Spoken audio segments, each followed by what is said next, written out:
it's extremely important that these two countries, so linked by economic, political and historical reasons, should cooperate together. This cannot be disregarded, forgotten or written off, and weakening ties are inadmissible. And broken economic ties make both countries lose out and make the lives of our citizens poorer. The present government of Ukraine intends to develop economic cooperation with Russia, and this promises great potential in a number of areas that will help overcome existing difficulties and restore some of the ills that developed during the previous government. Ukraine intends to upgrade its gas pipeline system and increase its capacity and throughput. And we would like to review the idea of the gas transportation consortium, which must be multilateral, including the producers and transporters of gas. We hope for greater cooperation in the space, aircraft construction, transportation, and other high-tech sectors of the economy. It's this desire and this interest of our country that was demonstrated during the official visit on the 17th and 18th of May this year of the President of the Russian Federation, Mr. Medvedev, to Ukraine. The agreements reached by Presidents Medvedev and Yanukovych at that time helped resolve some of the most burning issues that exist between the two countries on the basis of parity. An intergovernmental agreement was signed between Ukraine and Russia concerning the status of the Black Sea Fleet of the Russian Federation and its being stationed in Ukraine. It's a balanced agreement that helped raise our relations to a higher level. We're also launching a number of large-scale projects in a number of areas, typically high-tech and science-intensive areas such as shipbuilding, airspace, fuel and energy, including nuclear energy, machine building, transportation and agriculture. In a sense, this was promoted by the successful conduct of the 6th meeting on economic cooperation of the Russian-Ukrainian Economic Commission. We hope that its decisions, when implemented, will help us resume the pre-crisis level of economic ties. The 3rd meeting of the Russian-Ukraine Economic Commission also helped. Our presidents, meeting together, decided to develop a new long-term program of economic cooperation between Russia and Ukraine. It will span a number of the most important sectors of the economy and also the social and humanitarian spheres that will help raise our relations to a higher level and increase the scope of our cooperation. Over just a few months, we have achieved much, thanks to constant and very fruitful meetings of the heads of our governments and states and also economic ministries. A number of questions have been settled that relate to trade limitations and ways to remove them. We are also propose a similar kind and level of cooperation with other CIS countries. We would like to see a higher speed of implementation of economic agreements with all CIS countries. Ukraine would like to see the removal of all limitations to mutually beneficial cooperation. And let me express the hope that interaction in a number of vital questions for our economies will be our common future. I want to wish success to this meeting, and I hope to see more cooperation for the benefit and a brighter future of all our countries. Thank you very much, Mr. Kluev. I think this applause is well earned, and the tone of speeches heard from Ukraine is so different today from what it was yesterday, and we're very happy to hear this change. Now, I want now to give the floor to Mr. Andrei Kobyakov, a person who is a doyen of our integration processes, somebody who is very well aware of the worth of the CIS common market and other kinds of integrational processes. Integration within the group of 3 countries is increasing. How is that going to be combined with their interaction between the broader CIS? Yeah, I might say I've grown old with our integration process. Let me begin by thanking the organizers, the Russian side, the Mayor's Office of St. Petersburg, for this invitation, which made it possible for the Belarusian delegation to take part in this forum and this particular meeting. Let me express my conviction that the tone in which Belarus talks about integration and CIS integration hasn't changed and will not change. Ukraine has always been geared to greater cooperation within the CIS. This is explained by the structure of our national economy. So it's not a passing fad and not an idea that is here today and gone tomorrow. We are aware that our economy is perhaps the most open of all the other economies represented here of CIS countries.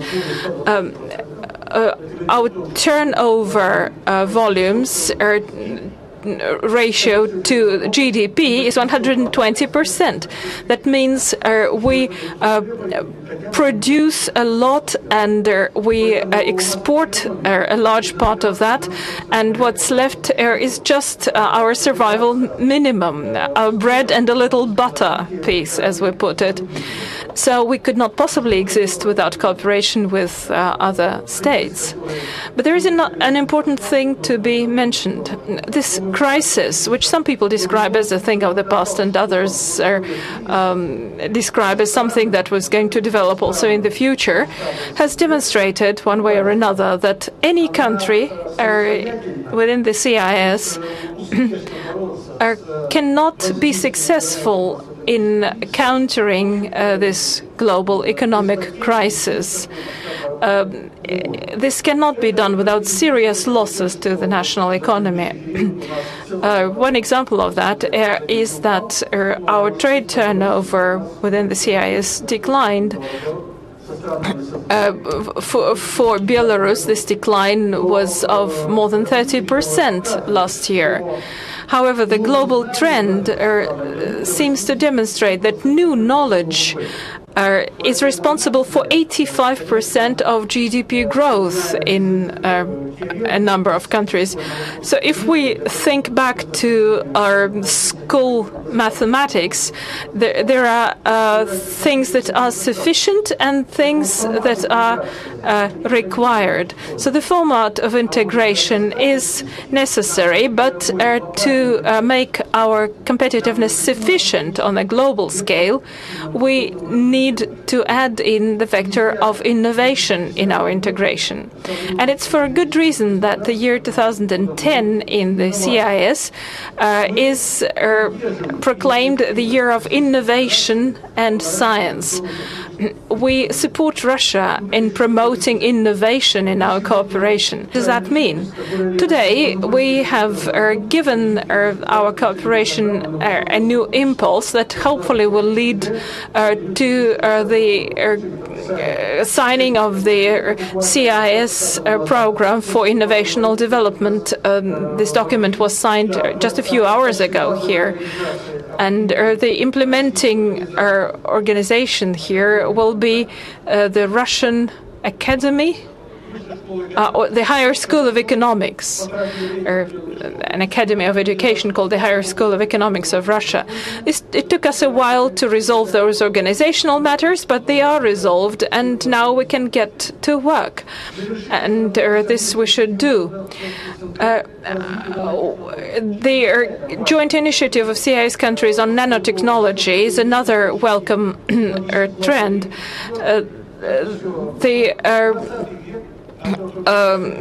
Experience of the 20th century has moved us up to levels 4 and 5 of technological development, but levels 6 and 7 can only be found in small fragments.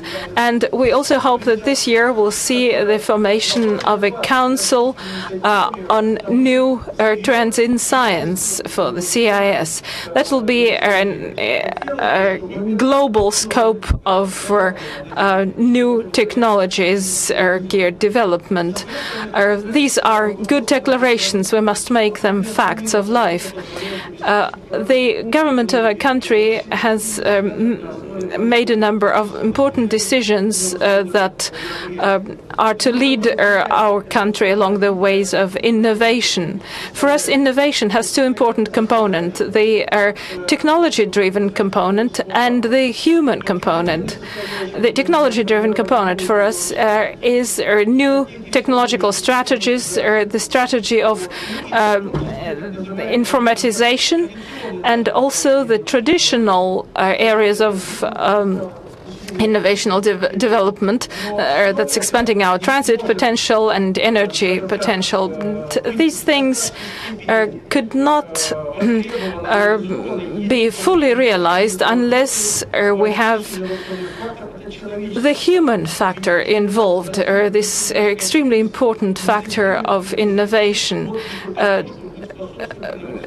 That's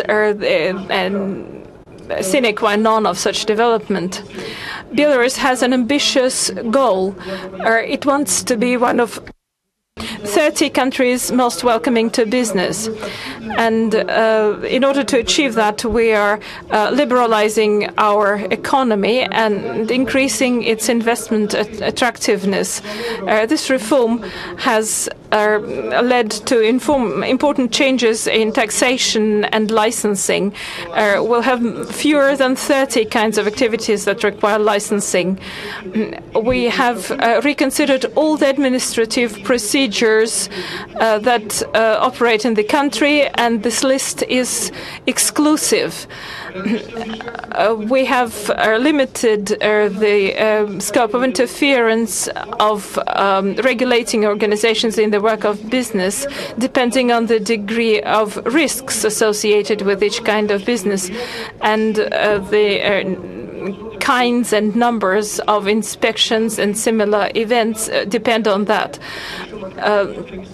Business entities will be registered on application. In the year 2010, we are changing the forms of ownership in more than 200 formerly state-owned enterprises. Just a few weeks ago, the head of our government signed the order on the establishment of the Belarusian National Agency for Investments and Privatization. It'll be a one-stop shop approach for businesses and for investors. All of that is to make the country more attractive for foreign investments. All of those measures and many others have raised Belarus to the 58th position in the list of the most business attractive countries, which is a great change from our position, which was more than 100. And in a year or two, we expect to be among the top 30 countries. And we hope that our partners, our integration partners, behave in similar ways, and so that Belarusian investors can also benefit from being able to operate on the territory of other CIS countries and customs union countries.